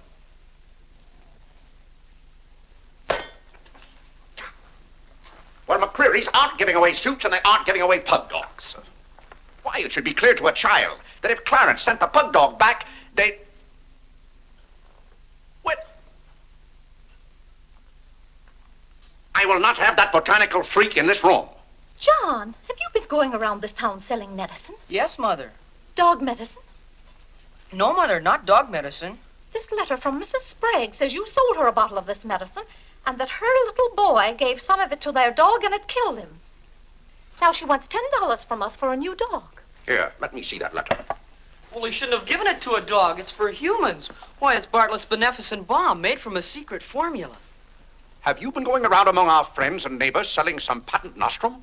But it's good medicine, Father. I can prove that by Mother.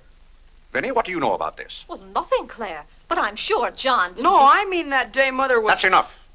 You're going to every house where you sold a bottle of that concoction and buy it all back. But it's $1 a bottle. I don't care how much it is. Here, I'll give you the money now. How many bottles did you sell? 128. 128? Claire, I always told you John would make a good businessman. Young man, you'll have to come down to my office with me. I'll give you the money to buy back that medicine. $128. And $10 more for Mrs. Sprague's dog. That's $138. Thank you, Vinny. But it's all coming out of your allowance. That means that you'll not get another penny until the whole $138 is paid up. I'll be 21 years old. Oh, Gad! What's the matter, Claire? What's wrong?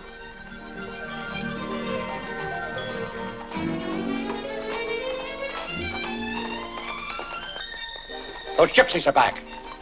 Don't anyone answer the door. They're moving in on us again, bag and baggage. I won't have it, I tell you. I won't have it. Now, Claire. Don't let them in. Claire, hush up. They'll hear you. Tell them to get back in that cab and drive right on to Ohio. As if we could turn our own relatives away. But they're extravagant enough to take cabs when horse cars run right by our door. And now you be quiet and behave yourself. John, come help with the baggage. Why do they always have to pounce on us without any warning? Cora, Mary. Well, it's so good to have you back again. How are you, Vinny? We've been so worried about you. Oh, I'm fine now. Did you have fun in Springfield? Was it? John, my, you're still growing. Thank you, Cousin John, Cora. go get the baggage. There's Hello. Whitney. How are you, darling? Fine, thank you. And little Harlan. Hello. Have you been a good boy? No. Claire, the girls are here. Cousin Claire, here we are again. My, it's so nice to be back. How do you do, Mr. Day? How do you do? Come and sit down and have some breakfast with us. Oh, we had breakfast at the depot. Well, we've practically finished ours. I haven't finished my breakfast. Well, then sit down, Claire. Come and have a cup of coffee anyway. Oh, thank Mary, you, sit Vinny. over there. Cora, Maggie, clear those places. My, this seems so natural. Claire, don't let your kippers get cold. Maggie, serve some coffee. Yes. Where's Clarence? Well, he must be upstairs moving his things so you can have his room again. Oh, Vinny, we can't stay overnight. Grandpa Ebbs has been sailing very fast, and that's why I have to hurry back. We're leaving on the 5 o'clock train this afternoon. Well, Cora, it certainly is good to see you again.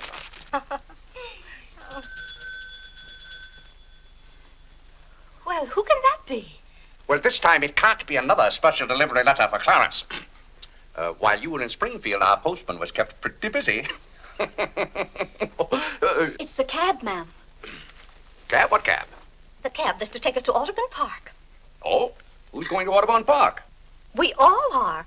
Cora, the most wonderful thing has happened. Claire is going to be baptized this morning. Vinny, what are you saying? I'm saying you're going to be baptized this morning. I am not going to be baptized this morning or any other morning. You promised yesterday that as soon as I sent that pug dog back, you'd be baptized. I never said anything remotely like that. Clarence was right there and heard you. That's why I ordered the cab. The cab.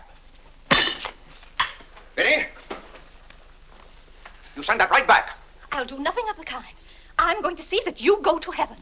I can't go to heaven in a cab. Well, you can start in a cab. I'm not sure they'll ever let you into heaven, but I know they won't unless you're baptized. They can't keep me out of heaven on a technicality. Claire, stop quibbling. You may as well face it. You've got to make your peace with God. Until you stirred him up, I had no trouble with God. Harlan, Whitney, come get your Sunday hats. Clarence, John. Yes, Mother? Hurry, we're ready to go. Oh, my prayer book. Harlan, come let me fix your tie. Vinny, are you mad? Was it your plan that my own children should witness this indignity? Why, Claire, they'll be proud of you. I suppose Harlan is to be my godfather. Vinny, I won't go through with this thing. That's final. Claire, dear, if you feel that way about it... I do. Then we won't take the children with us. I'm not talking about the children. I'm ready, Mother. Oh, John. Vinny, I haven't time for anything like that this morning. I've got to take John down to my office with me and give him the money to buy back that dog medicine. But it wasn't dog medicine, sir. Young man, we're starting downtown this minute. You'll do no such thing. You gave me your sacred promise that day I almost died. Yes, and she would have died if we hadn't given her some of that medicine. That proves it's good medicine. You gave your mother some of that dog medicine? John, you didn't. Yes, we did, Mother. We put some in your tea that morning. Oh, John. Do you realize you might have killed your mother? You did kill Mrs. Sprague's dog. John, I'll have to give considerable thought as to how you're to be punished for this. But Claire... No, Vinny. When I think of that day, why, we might have lost you. You're all right now, thank heaven. But what I went through that afternoon, the way I felt, I'll never forget it. You've forgotten it already. What do you mean? That was the day you gave me your sacred promise. Yes, but I wouldn't have given you my promise if I hadn't thought you were dying, and you wouldn't have almost died if John hadn't given you that dog medicine. Don't you see? Well, the whole thing is illegal. Suppose I had died. It wouldn't make any difference to you. You don't care whether we meet in heaven or not. You don't care whether you ever see me and the children again. Now, Vinny, you're not being fair to me. It's all right, Claire. If you don't love us enough, there's nothing we can do about it. But that has nothing to do with it. I love my family as much as any man. All my life, I've struggled and worked just to... Yeah, there's that cab. Vinny, you're not well enough to go all the way to Audubon. Oh, I'm well enough if we ride. But that trip would take all morning. And those cabs cost $1 an hour. This is one of their best cabs. This costs $2 an hour. Well, then why aren't you ready? Get your hat on. Oh, tarnation! Hallelujah! Amen! Young lady, if it hadn't been for you, no one would have known whether I was baptized or not.